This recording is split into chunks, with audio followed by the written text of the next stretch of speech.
नमस्कार मैत्रिणींनो, लग्नानंतर होईलच प्रेम या मालिकेच्या 12 एप्रिलच्या एपिसोडमध्ये काय घडलंय ते आपण जाणून घेऊया.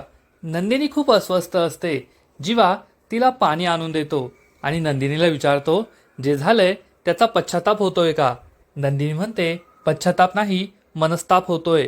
मी इतका तोल जाऊन वागणारी मुलगी नाहीये.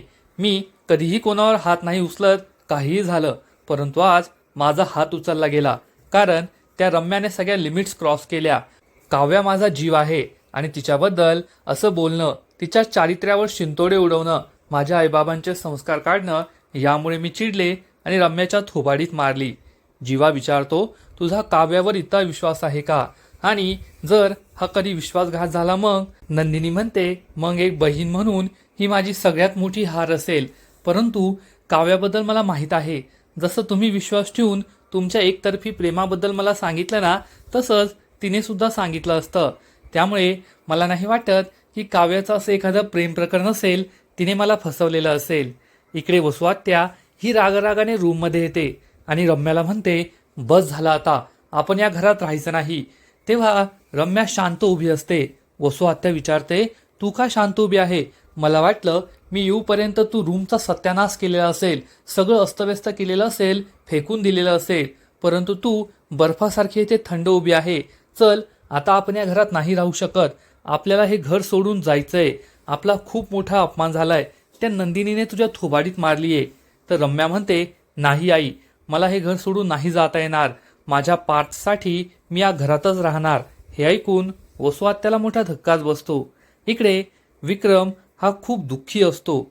मानिनी त्याला म्हणते तुम्हाला जे काही बोलायचंय ते तुम्ही बोला. तेव्हा विक्रम म्हणतो तुम्हा बायकांना असं नेहमी वाटतं ना की तुमचीच घालमेल होते, परंतु एक पुरुष म्हणून सगळी नाती सांभाळत असताना आम्हाला काय काय सोसावं लागतं हे आम्हालाच माहिती आहे. आम्हाला बहिणीचंही मन जपायचं असतं, बायकोचंही, आईचंही. जसा मान, जसे लाड मुलीचे करायचे असतात, तसा सुनेलाही मान द्यायचा असतो. मानिनी म्हणते पण नंदिनीने जे केलं ते योग्यच केलं ना. तेव्हा विक्रम म्हणतो हो, तिने जे केलं ते योग्यच केलं. तर इकडे वसुआत्या रम्यावर चिडून म्हणते त्या पार्थसाठी तुला या घरात थांबायचंय का? मग जेव्हा हे सगळे घरचे लोक तुझं आणि पार्थचं लग्न लावून देत होते तेव्हा मंडपातून पळून का गेली होतीस? आणि आज त्या नंदिनीने तुझ्या थोबाडीत मारली तेव्हा तो पार्थ गप्प बसला होता, त्याने एक शब्दही काढला नाही. त्याच्यासाठी तुला या घरात थांबायचंय का? तर रम्या म्हणते जाऊ दे आई, पार्थ माझ्यासाठी महत्वाचा आहे. त्या नंदिनीची काहीच लायकी नाहीये. पार्थला मिळवण्यासाठी मला असे फटके सहन करावेच लागतील आणि मी ते सहन करायला तयार आहे. वसुआत्या चिडून म्हणते त्या पार्थच्या प्रेमात वेडी झालीयस तू, आंधळी झालीयस, पण मी आता हे सहन करणार नाही. आपण हे घर सोडून जायचं आणि हे शेवटचंय. असं म्हणून ती रम्याला घर सोडून जायला तयार करते.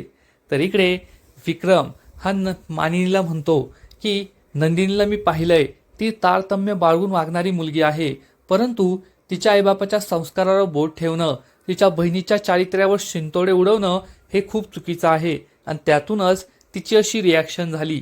मानिनी म्हणते खरंय तुमचं, तुम्ही तरी फक्त जेवणाच्या टेबलवर तिला भेटतात, परंतु मी दिवसभर नंदिनी बरोबर असते.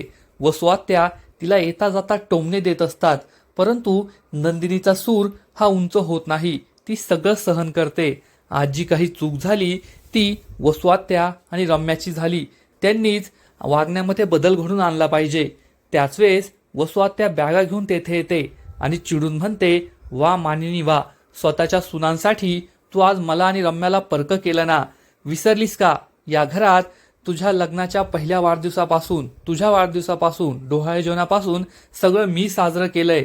जेव्हा माझी मुलगी जन्माला आली ना रम्या, तेव्हा मी तिला सगळ्यात आधी तुझ्या ओटीत टाकलं होतं, तिला तुझी मुलगी म्हणून मानायला सांगितलं, आणि आज तुझ्या सुनांसाठी तू सगळं विसरलीस का? असं म्हणून वसुआत्या रम्याला जोरात आवाज देते आणि म्हणते चल रम्या, आता आपण या घरात नाही राहायचं, आणि ती बॅगा उचलून बाहेर जाऊ लागते. विक्रम आणि मानिनी वसुआत्या आणि रम्याला थांबवतात. त्यांच्या आरडाओरड्याने संपूर्ण घर तेथे जमा होतं. वसुआत्या चिडून म्हणते आता आम्हाला थांबू नका, आम्ही या घरात राहणार नाही, आम्ही हे घर सोडून जातोय. वसुआत्या आणि रम्या घर सोडून जात आहे हे ऐकून नंदिनी, काव्या या सगळ्यांना मोठा धक्काच बसतो. तेव्हा विक्रम हा वसुआत्याला समजवण्याचा प्रयत्न करतो. तू माझी मोठी बहीण आहेस, तू हे घर सोडून जाऊ नकोस. तर वसू आत्या म्हणते, तू विसरलास की मी तुझी मोठी बहीण आहे, पण खरं तर मी अडगळ आहे, अडगळ. अशी अडगळ जिचा एकदा फायदा करून झाला, उपयोग करून झाला की ती कुठेतरी पडून राहते आणि घराच्या बाहेर गेली ना तरी कोणाला काही फरक पडत नाही. तर मानिनी आणि विक्रम तिला समजावून सांगतात, आम्ही काहीच नाही विसरलोय. विक्रम म्हणतो, मला आठवतंय की माझा बिझनेस सुरू करण्यासाठी तू तुझे सगळे दागिने मोडून मला दिले होते, त्यामुळे आज हे ऐश्वर्य मला मिळतंय. मानिनी म्हणते, मी तुम्हाला सांगितलं होतं की तुम्ही दागिने मोडू नका, तुमच्या मुलीच्या लग्नासाठी ठेवा, परंतु तुम्ही आमच्यासाठी त्याग केला. तेव्हा रम्या ही खूप दुःखी झालेली असते. वसू आत्या चिडून म्हणते, हे सगळं आठवतंय ना, मग आमच्यापेक्षा तुला या दोन्ही सुना जास्त महत्त्वाच्या झाल्या आहेत. जेव्हापासून त्या या घरात आल्यात तेव्हापासून घरात फक्त वादविवाद होत आहेत. तेव्हा मिथून पुढे येतो आणि म्हणतो, वसू आत्या ऐका ना दादांचं, ते किती विनवणी करताय, हे घर सोडून जाऊ नका. तेव्हा विक्रम हा वसू आत्याला म्हणतो, हे घर सोडून जाऊ नकोस. वसू आत्या म्हणते, मग तुला पटतंय ना, तुझी ही सून नंदिनी जे वागली ते चुकीचं वागलीये. तेव्हा विक्रम म्हणतो, नाही, नंदिनी काहीही चुकीचं वागलेली नाहीये, यामध्ये तिची नाही तर रम्याची चूक आहे. रम्याने तिला असं वागण्यासाठी भाग पाडलं. हे ऐकून वसू आत्याला मोठा धक्काच बसतो.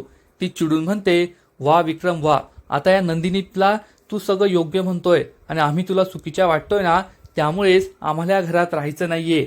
आणि ती पुन्हा बॅगा उचलून घराबाहेर जाऊ लागते. विक्रम तिच्यासमोर हात जोडून म्हणतो, तुला थांबवण्यासाठी मी काय करू.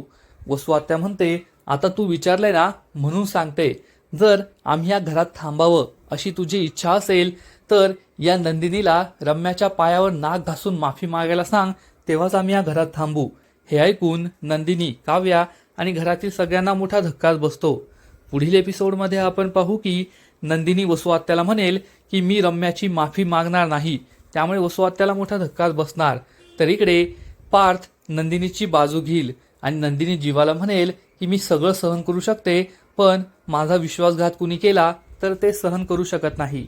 मग आता पुढे काय होईल हे तर कळेलच, परंतु तोपर्यंत लग्नानंतर होईलच प्रेम या मालिकेचे असेच नवीन नवीन अपडेट्स सर्वात आधी जाणून घेण्यासाठी व्हिडिओला लाईक करा, शेअर करा आणि चॅनलला सबस्क्राईब करायला विसरू नका. खूप खूप धन्यवाद. नमस्कार मैत्रिणी.